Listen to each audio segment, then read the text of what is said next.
My stepkids told me I was nobody. Even after years of paying for their housing and every little whim, I sold the gadgets I'd given them, took back my savings set aside for them, and left on a solo vacation without looking back. Don't forget to subscribe and share your experiences below. Let's get started. I met Emily when I was 34, in a small Arizona town where the air seemed to hold secrets no one wanted to say aloud. She lived there with her 2 children, Jacob, 8 at the time, and Lily, 6. Their father, Michael, was more myth than man, a shadow that appeared in the doorway every few months and then slipped back into the darkness. He came bearing plastic smiles and hollow gifts. A toy that broke within a week, a pair of shoes a size too small, always just enough for a photograph. He'd plaster those pictures online, parading as though he were the anchor of his children's lives, and then vanish again, leaving Emily to pick up the pieces. The truth was simple. He never paid rent, never covered bills, never signed a check for a doctor's visit or a field trip.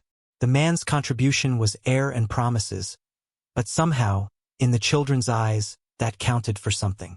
It always does when blood whispers louder than presence. I stepped in. At first, I told myself it was temporary, just helping Emily get by. A couple $100s for groceries. Gas money when her car coughed its last breath. But small rescues pile up until they become a life.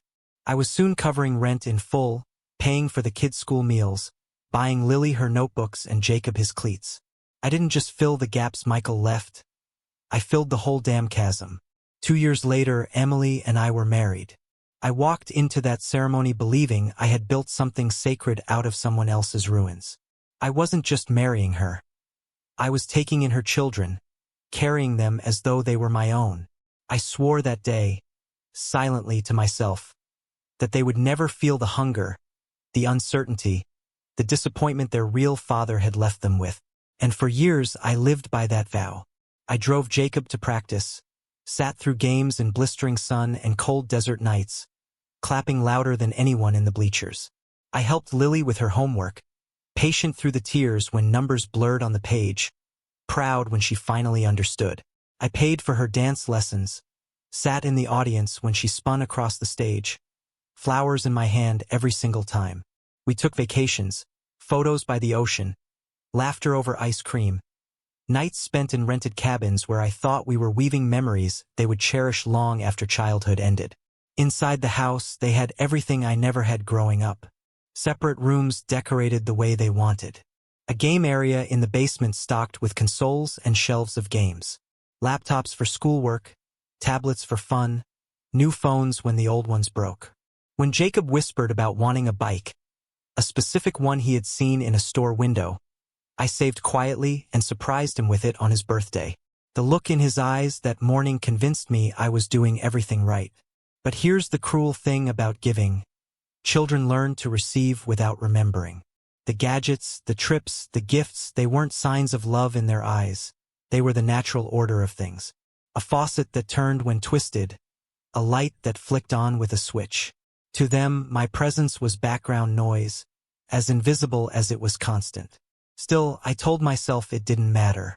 That respect and love would come in time.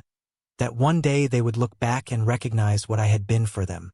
I believed patience could build bonds stronger than blood. And in some ways, we did feel like a family. There were moments, rare, but real, when Jacob called out to me for help fixing his bike chain, when Lily slipped her small hand into mine as we crossed a busy street. Moments where Emily looked at me with gratitude in her eyes, as though she saw not just a husband but a man who had chosen to carry her children as well. But beneath it all, there was always a silence. They never called me Dad. They never had to. Michael's name still hovered in the house, unspoken but ever present.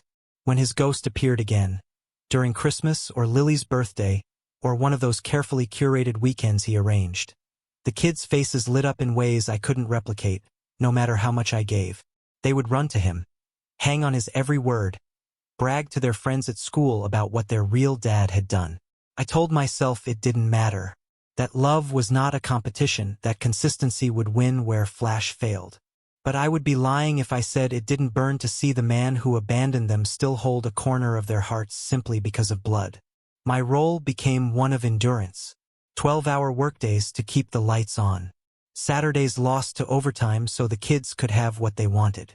I came home exhausted, but still knelt on the floor to help with math problems or to repair a toy. I gave until I was hollow, convincing myself that sacrifice was the currency of fatherhood. And maybe it should have been enough. But respect cannot be purchased. The years slipped by, Jacob growing taller, Lily blossoming into her teenage years. My name was on every bill, my sweat behind every meal, my signature behind every check. And yet, I remained the invisible man in my own home. The one who carried the family without acknowledgement. The one who worked in silence while another man stole the title of father with nothing but appearances and DNA. I told myself it was worth it, that the day would come when they saw the truth.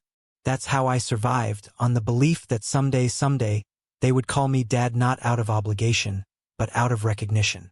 I see now how foolish that hope was. It all changed the year Michael decided to return.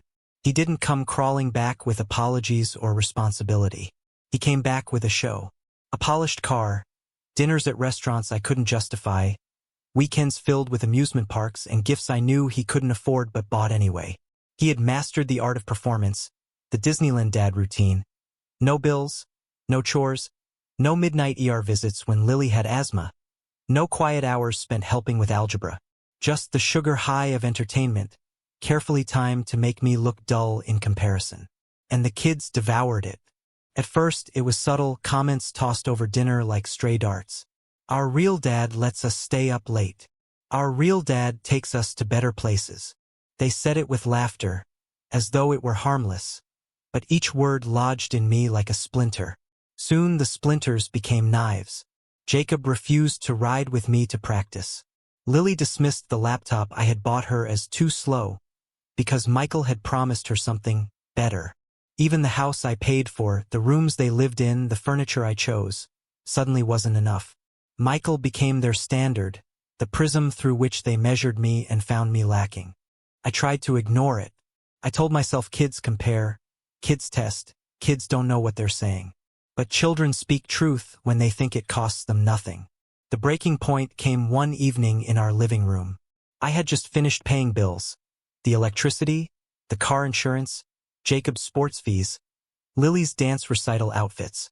My hands still smelled faintly of grease from working late shifts that week. I sat down, exhausted, ready for some silence. Jacob stood there, Lily at his side. Their faces hardened with a defiance I had never seen before. And then Jacob said it. You're nobody to us. You're just Mom's husband. Our real dad is Michael. The words hit with the force of a blade twisting in my chest. I looked at them, waiting for Emily to intervene, to correct them, to remind them who had kept the roof over their heads for the past decade. She sat in the chair across from me, lips pressed tight, eyes on the floor. Then she whispered the words that stripped me bare. Maybe they're right. Maybe they're right. For syllables that erased years of sacrifice. Every paycheck I had poured into this house. Every sleepless night spent working to keep the family afloat. Every moment of endurance, of choosing their stability over my own peace. I stared at her, the woman I had built my life around, waiting for her to take it back, waiting for her to realize what she had just said. But she didn't. She sat there in silence, complicit in their rejection, her loyalty revealed with every second she refused to defend me. That was the moment I understood. To them, I wasn't family. I was an accessory, provider, a name on bills, a signature on checks, a man filling a role until their real dad swooped in with fireworks and shiny gifts. The kids looked at me with cold, unflinching eyes, as though they had rehearsed this declaration together. In their gaze, I saw not children speaking carelessly but accusers delivering a verdict. I was guilty of not being Michael, guilty of being the man who stayed instead of the man who left. The silence that followed was unbearable. I sat there, my chest hollow, while they waited for me to break, to argue, to beg for a place in their lives. But I didn't. Not then. I simply absorbed the wound, feeling the truth sear through me. All my years of sacrifice had earned me nothing. Afterward, they scattered. Jacob retreated to his room, Lily to her phone, Emily to the kitchen. The house buzzed with activity, but I felt like a corpse among the living. I lay awake that night, staring at the ceiling, listening to the faint hum of the air conditioner I paid for. Their words echoed again and again, louder than the machine, louder than my heartbeat. You're nobody to us. You're just Mom's husband. Our real dad is Michael. Maybe they're right. Those words stripped away the illusion I had clung to for years, the belief that love and sacrifice would be enough. They weren't. I was a ghost in my own home, acknowledged only for what I provided, discarded the moment their biological father resurfaced. In the days that followed, the change became undeniable. Michael's presence in town emboldened them. They compared everything. My discipline against his indulgence, my tired evenings against his flashy weekends, my stability against his chaos. And each time I came up short in their eyes. Even Emily shifted. When I tried to set rules, she softened them. When I asked for respect, she excused their words as just kids being kids. She stopped standing beside me and began standing across from me, aligning herself with their loyalty to Michael. I realized then that the battle wasn't between me and the children. It was between me and an idea, the idea of their father, burnished by absence, made golden by scarcity. Michael didn't need to stay to win their love. He only needed to appear, like a comet streaking across their lives, dazzling and brief, leaving me in the shadows. And I was the one who stayed, the one who carried them through school fees, medical bills, everyday meals. But who remembers the man holding the ground when the fireworks are in the sky? I began to see my years for what they were. Not fatherhood, not family, but servitude. Still, a part of me wanted to fight for them, to cling to the belief that consistency meant something. But another part, the part that had sat in that living room and heard my wife side with her children against me, knew the truth. I was outnumbered, outranked by blood, erased by silence. And that night, lying in bed with Emily turned away from me, I made my decision. If I was nobody to them, then I would live as nobody. If I was just Mom's husband, then that's all I would be. No more father, no more provider, no more fool pretending that sacrifice was enough to buy respect. The verdict had been delivered, and I would carry out my sentence. The morning after their words, I sat at the kitchen table staring at the bills spread before me. My coffee went cold, untouched. Their laughter drifted down the hallway.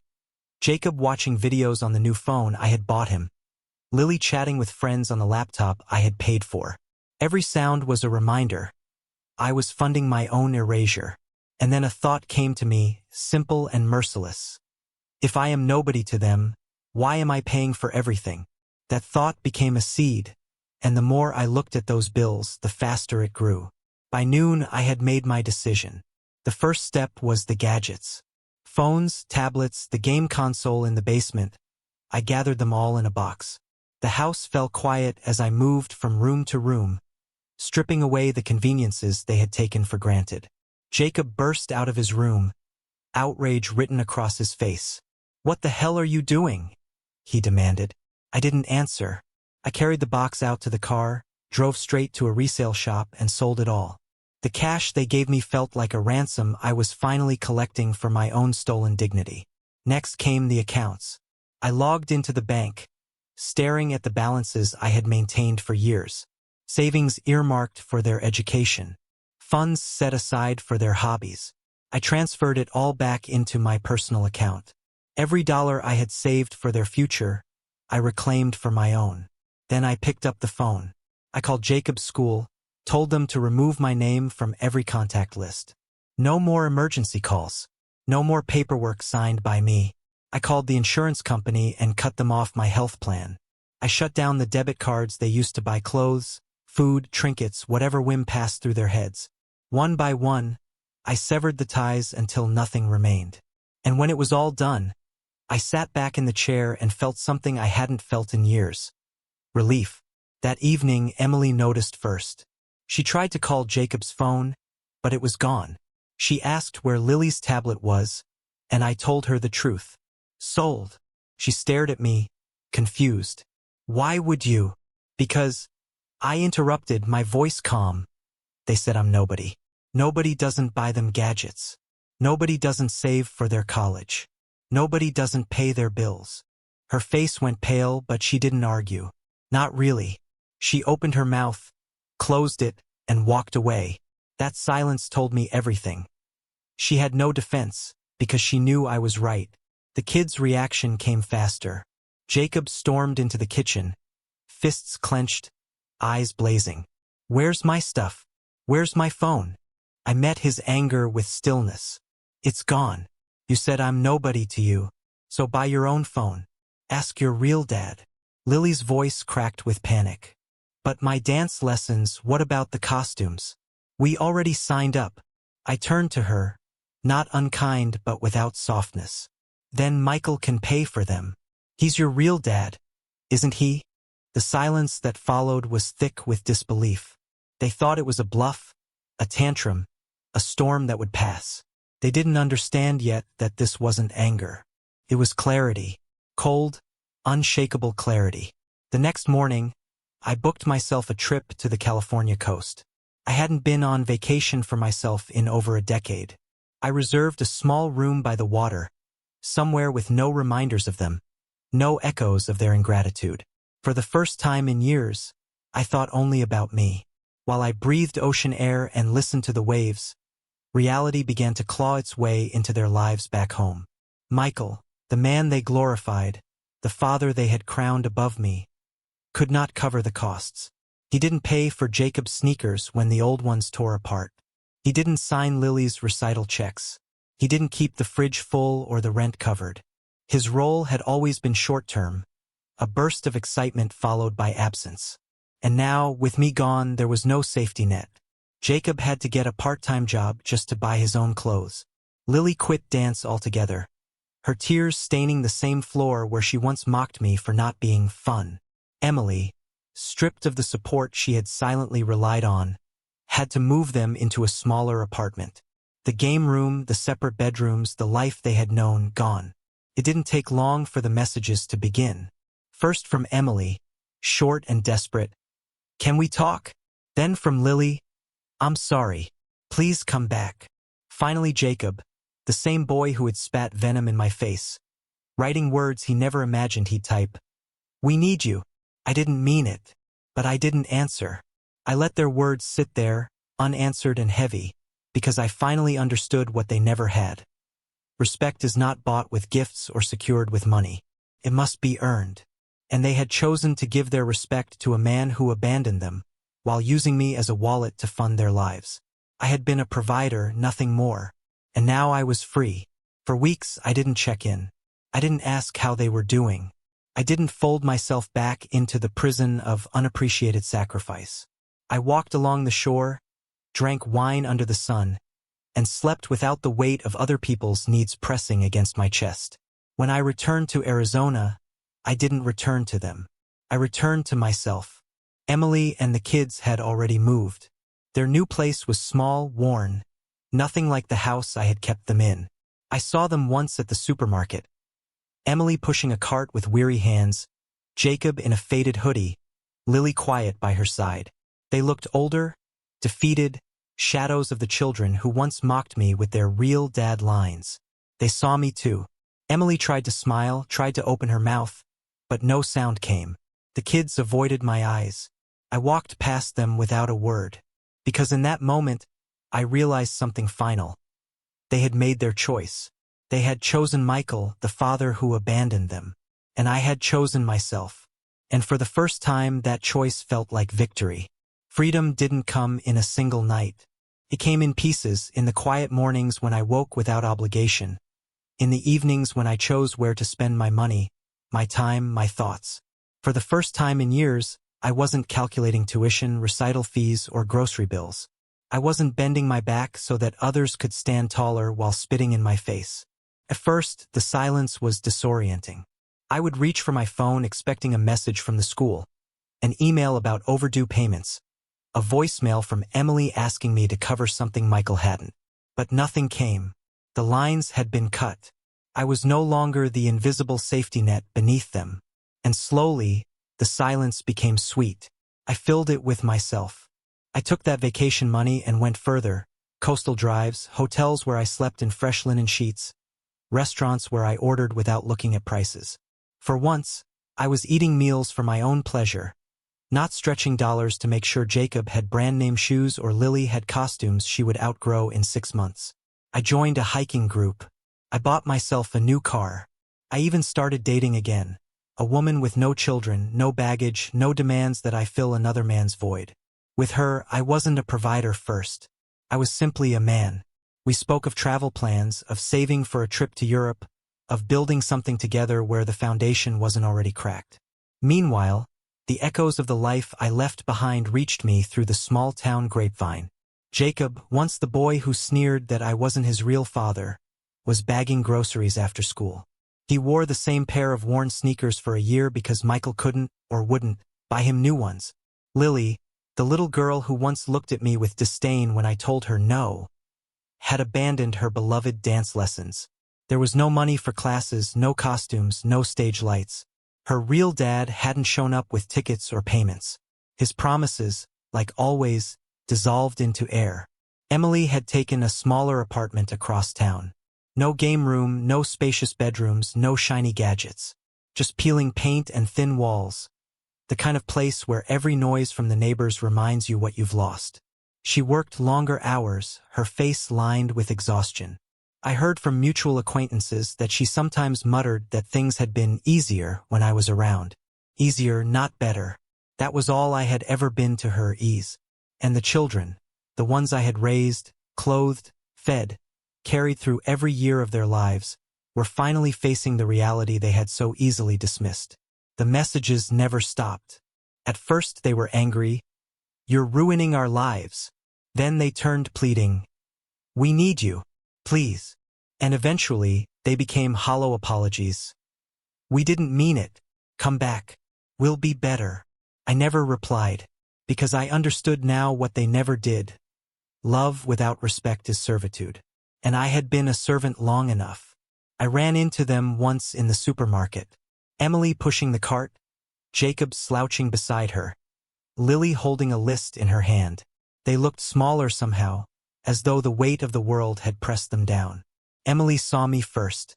Her lips parted, as if she wanted to speak, but no words came. Jacob avoided my eyes.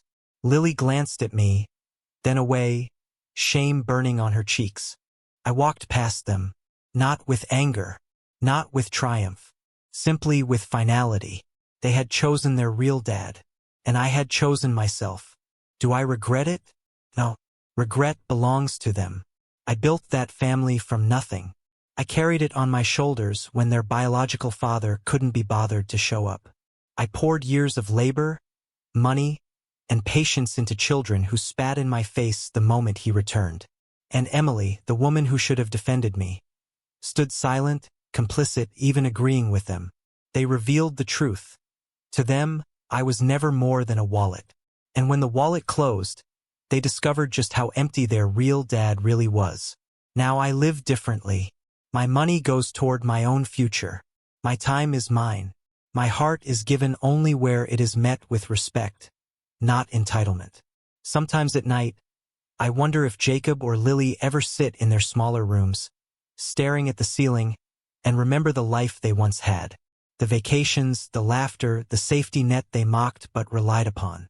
Sometimes I wonder if Emily lies awake, thinking about the words she said. Maybe they're right, for syllables that cost her everything. And then I stop wondering, because it doesn't matter. Their regret is not my responsibility. I am free. So tell me, was I cruel? Was I wrong to cut them off, to walk away, to reclaim what was left of myself? Or was it the only way to show them that respect is not optional, that when you spit on the hands that carry you, one day those hands will let go? Because I let go, and I will never pick them up again.